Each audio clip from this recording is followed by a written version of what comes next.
Welcome back for another week of BP Kids Online. Hopefully you were here with us last week as we started our brand new series called Unusual.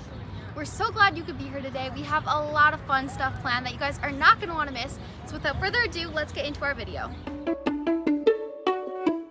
Hi, I'm Grace, and today I'm going to be reading the memory verse of the month. It's found in Isaiah 55, verse 3. I will make a covenant with you that will last forever. I will give you my faithful love. I promised it to David. I love this verse because it reminds me of how faithful God was to David and how unusual David's story really was.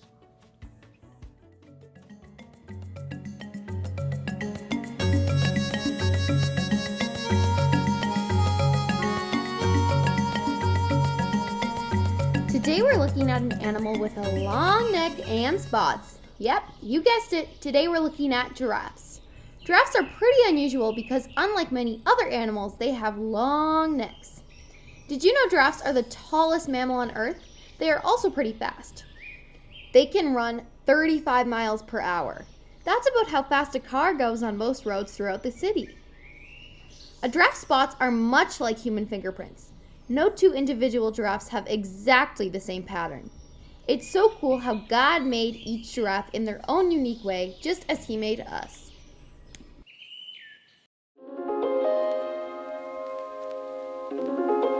We are having so much fun, and look, all the birds look like they're having fun too.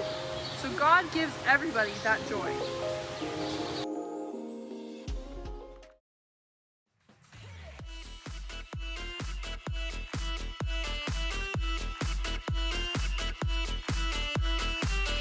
What's your best dance move?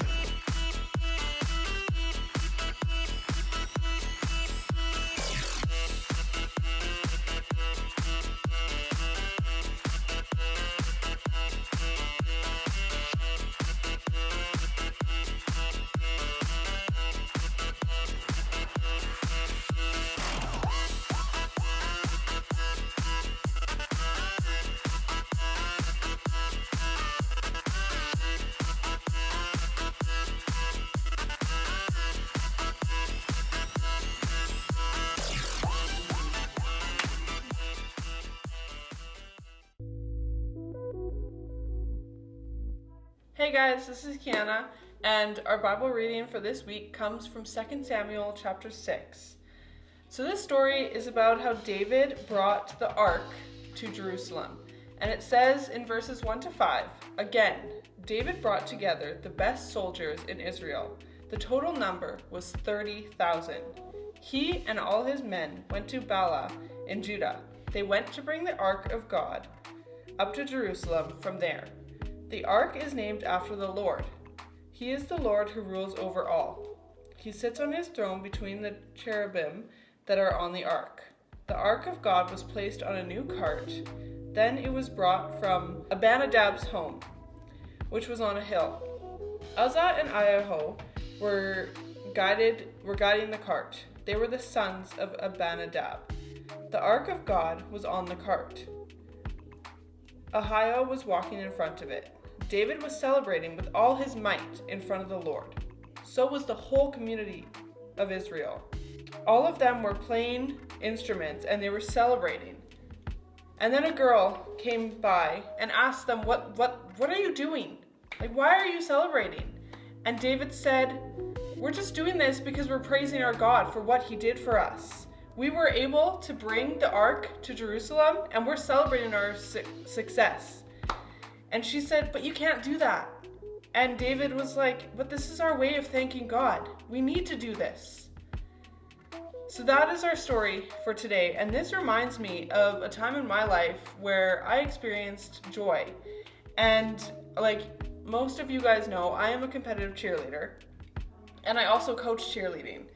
And whenever my girls that I coach or my team go out and compete on the stage and we do really well, we all jump up and down and dance around and have so much fun after we complete our routine because we know that we succeeded and we have a good shot of doing well in the competition. And there was one time specifically where we were in Florida at one of the biggest competitions in the world. If you guys know what the Olympics are, it's like the Olympics for cheerleading. And so we were there, and we ended up winning first place at our competition in Florida. And our team was so excited. We were jumping up and down and laughing, having so much fun, and a few of us were actually crying. And that reminds me of our big idea for this week, and that is that God brings unexplainable joy. In saying that, God brings joy that you could never even imagine. Like, the joy that He gives you is unexplainable. So remember, guys, God brings unexplainable joy.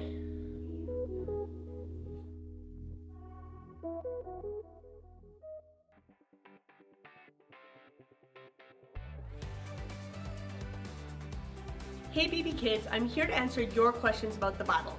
And the question is, who wrote the Bible? I mean, it's actually written down, it's words that we read, so who wrote it?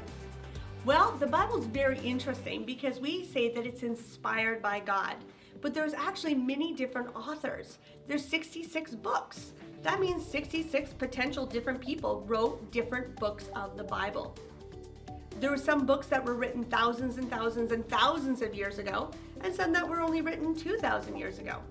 So the Bible was written by many different authors that lived at different times of history, and actually the Bible was written in 3 different languages. Can you imagine?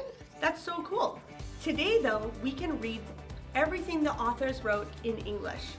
But even though different people wrote different books, they all were inspired by God. God told them what to write. Isn't that amazing? Well, we are so glad that you were able to join us for another week of BP Kids Online. Make sure you guys follow us on Instagram and subscribe down below so you guys can be notified whenever we have a new video. Bye guys, have a great week.